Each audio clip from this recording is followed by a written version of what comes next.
Welcome to the WDCR event. It is 7:16 and we are here at FedEx Field. About to just go ahead and do the course walk here. Not the novice course walk, so that way people don't follow me. So here's the start.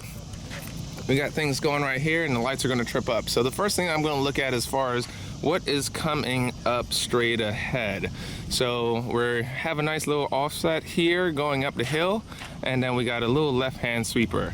If y'all want to follow me, you can, but I am not doing a novice walk. So as we climb up, right here, we're gonna go ahead and follow Money Mike right there. That's Cupcake. So just stay over to the right and then get your acceleration up the hill. So as we go up the hill, you can carry a lot of speed here, and then you'll actually see that there is going to be a hard offset. So as we're coming through here, tripping the lights, I'm gonna backside this cone, the next cone, and I'm trying to see where the course is going from there. So we can see that there's a left to a right-hand sweeper climbing up the hill. So as we're going here,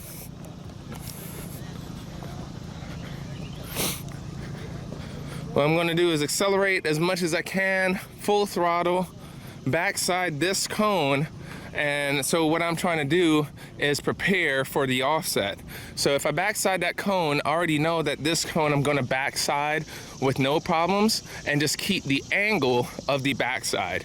So if I'm coming on this angle, I'm just going to keep it so I can still accelerate up the hill. Now you can see that there's just a right-hand sweeper going over to the right. So what I'm gonna do, I'm just gonna go ahead and hug this guy as much as possible, because from the double pointer there to that gate, it looks like it's at least 100 feet. And so I'm just gonna go ahead and ride this all the way around. So I'm gonna keep the distance short, and then if it tracks me out, it tracks me out. So the next element that I'm trying to plan for is after that gate, what's coming up next. So there, I can see all the way ahead that there is a left-hander coming up where the people are walking. So what I'm gonna do is just stay tight on this. It's gonna track me out, kind of where I wanna be, set my hands, and I'm actually looking at this wall, just like how Cupcake is walking through it, that I wanna just stay on the right side of this wall. So although it's gonna track me out, I'm gonna go ahead and continue my turn inward. So once I make this left-hander, the part that I'm eyeing for is actually this pincher right there. So you can see that I have to stay over on the left side of that cone, so it's not an open sweeper. So what I want to do now is that's gauging to me that I can't track out on this left-hand sweeper, so there's no point in adding too much distance right here. So I'm going to actually cut distance and stay tight to this cone initially.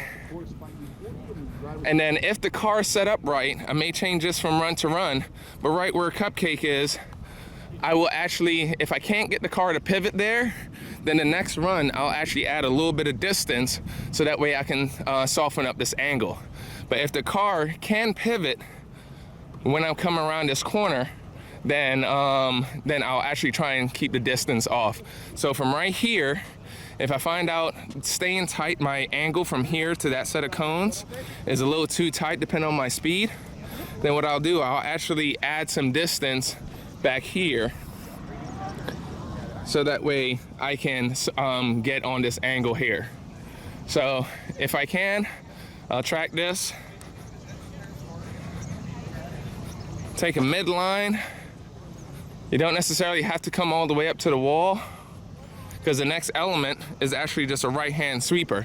So in here, the only point in adding distance all the way to the top, like coming up towards this wall, is if there was a big payday after where Cupcake is, but there isn't a straight after Cupcake, so I don't need to build up all that speed and add distance. Just cut the distance, because there's a big right-hand sweeper coming up. So I'm gonna try and just wrap around this guy. Remember, that all the time is being full throttle the fastest way in autocross. Sometimes you just have to maintain your grip. So that means just maintain the G's throughout the elements. In this case, I was trying to wrap around that cone there, and as I come around, I'm going to actually do the same thing here. I'm going to try and stay close to this cone, knowing that the course is actually sloping down a bit, so the car is going to have a tendency to understeer as I'm trying to climb up this hill. So if you're tight and you can accelerate, that means as you're accelerating, you're actually going to be understeering just a bit because of the fall off. So I'm going to try and climb up this hill, and I'm actually from here, I'm trying to figure out this point. That's my angle that I'm trying to figure out on how to get as close to that and trying to see what's next. So it opens, so from that one, although it opens, the next element after that is to the left. So what I'm trying to do here is that I'm gonna go ahead and get tight on this guy, because there's a big distance between this double and that double. So I'm gonna go ahead, the car is gonna understeer at this crest. So you always wanna keep in mind what's going on the course as far as how the elevation changes, the bumps, the rises, and so forth. So right here I already know I'm gonna just kind of take this tight, because the payoff is really gonna be in the next section due to setup, not just speed. You may see some payday there, but it's really about the setup. So I'm really trying to just get as tight to this as possible, continue my arc. Now notice that I'm gonna arc the car as I come around and get over here to backside that double cone right here.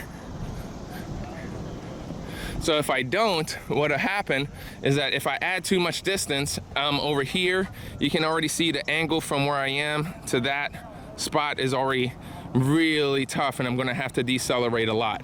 If I were to set up back there and get a midline, then you can actually see I can accelerate through this corner.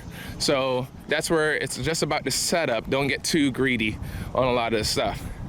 So backside this, because the payday, what we're all this setup is for is a payday here. So once we backside where I am, backside there, then it opens up a bit. But it's all about position, folks. So as we come up backside, so that way we can sweep around this double pointer. And right here is where a lot of people may end up actually going off course, because they'll end up going straight. So you got to stay disciplined and make sure that you wrap back down the hill slightly. So as we are coming back down the hill, notice that the offset from here to where Tommy is in the blue shirt, that's a severe offset. So you're not going to accelerate as much through here. It's still a setup point. So all that stuff from the back of the hill back there, all this is just setup. There's not a bunch of full throttle areas. So just maintain your grip, maintain your average through here. Once we backside this cone that we just passed, now you can roll on it. So, and you're rolling on it, and then looking down the hill. So it's actually pretty darn quick as we go down this area. So just a little lane change here to a 45, 30 degree angle going down the hill. So what that means to me is that I always try to work out how fast can my car go based off of angles. So at a 30 degree angle, I can still go full throttle. 45 degree, I may have to lift. 90 degrees, I definitely have to brake. So as I'm staying close to these cones, I'm eyeing this and saying, all right, as long as I stay straight, not attacking the cone directly, as long as I stay straight, I can make that downhill. So I'm actually gonna look down and then start turning in here. The car is gonna take some time to set, and I'm gonna try and hit this cone, and that'll keep me nice and true straight through here. So it's all about the timing, so keep that in mind as you're charging down the hill. Now, as we can see over there where Tommy is, you can see that there's a big right-hander.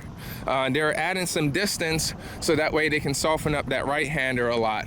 So as we're coming down this hill, you're gonna be like, oh, okay, I see that double pointer right there. I wanna keep going straight from this to that. Well, if you make a charge directly to those pointer cones, you're right, that is actually a right angle, so that's 90 degrees. You're gonna have to do a hard braking in order to make that turn. So what I do is just come over here to the left a bit, and we're gonna soften up this right-hander so that way you can roll on the throttle around where the guy in green is. So what you're doing, you're gonna try and punt this cone. I do a virtual cone and actually turn it a lot earlier, and then get on the accelerator to actually push you away from hitting this cone. So I'm actually gonna start turning it now, knowing that the car is gonna slip and understeer a bit, and use that to my advantage because there are cracks on the ground here and we're falling off a bit. So as we slide out, we'll actually be in the position where we want to be. And we're just gonna go ahead and make a charge right here. So right now it's just a series of offsets, or really another lane change, because this is really just a pincher cone that you'll easily get through. These are referred to as wallums because they're like slaloms, but they have a wall. The thing about the wallums is that you forget that they're based off the front cone. On regular slaloms, you'll try and backside it, and next thing you know, you're hitting the very last cone on the wallum. So be warned about those. So as we're coming through here, it's a little bumpy, but try to do as much traction as you can through here, feel it out. And then what's coming up next is the usual showcase right-hander.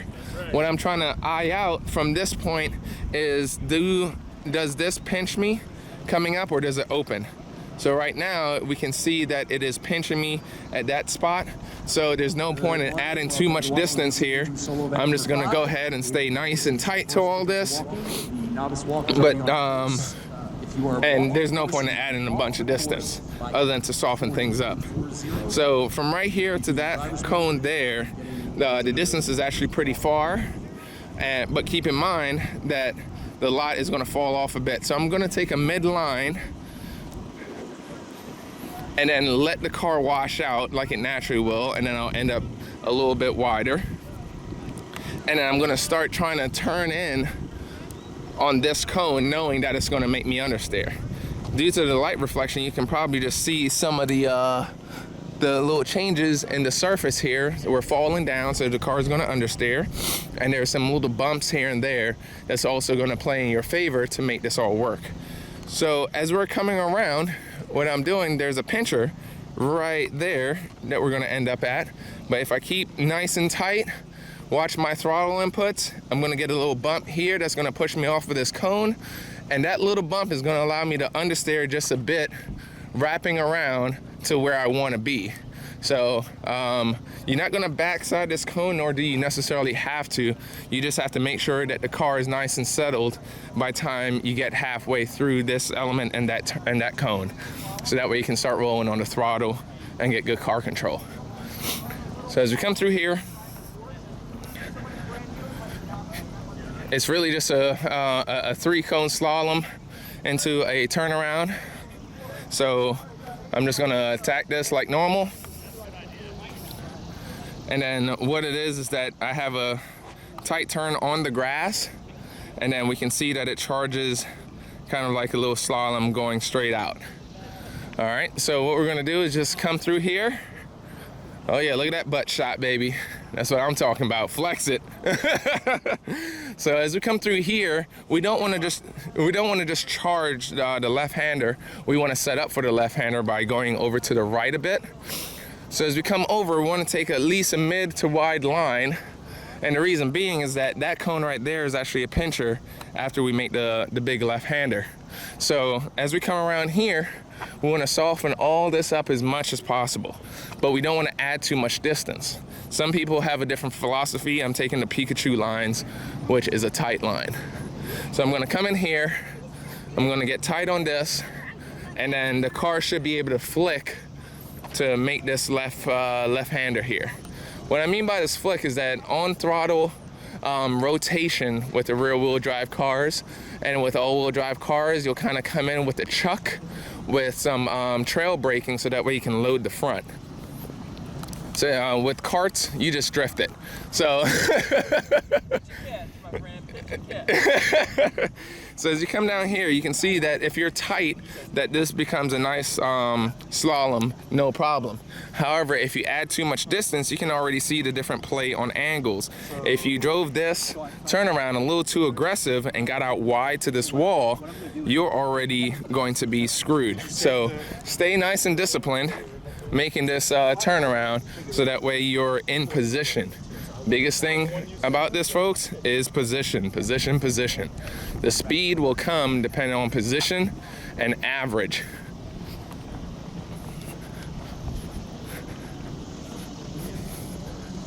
So as we come through here, it's just a slalom. No worries. And then we can see that the finish is right there. It's a very sharp left-hander going back up the hill. So this is actually my last element. So one of the things here, since it's going to be falling off, I'm actually going to just charge down the hill. I'm not going to do anything crazy like adding a bunch of distance to the right or anything like that. If depending on my speed, I'm just going to charge down here, brake early, tighten in, and then there's my finish. So you can see that if I'm trying to add a bunch of distance, what's really my payoff, because it's going back up the hill. You see that severe angle? So that's like a 140. That's just too much to be adding distance for. So just come in here, brake on here, and just tighten in and trip those lights. So just arc this out just a little bit, so that way you can point back up the hill. I'm surprised it's this severe and not a little bit further softer angle, but I'm just gonna go ahead and just cut the distance in here because there's no acceleration zone. So just cut the distance and get through. Okay, there's gonna be a lot of spins and stuff right here, I assume. That's why there's multiple boxes at the moment, and we're using the remote setup so that way we don't have any big issues. But that's it, boys and girls. Hope you guys enjoyed the one take today. Not one take, sorry, whoops, wrong series, the course walk. Thanks to WDCR for sponsoring the season, along with Agile Auto and Apex Junkie. We'll catch you guys next time, and I'm gonna see the Universe Soul Circus.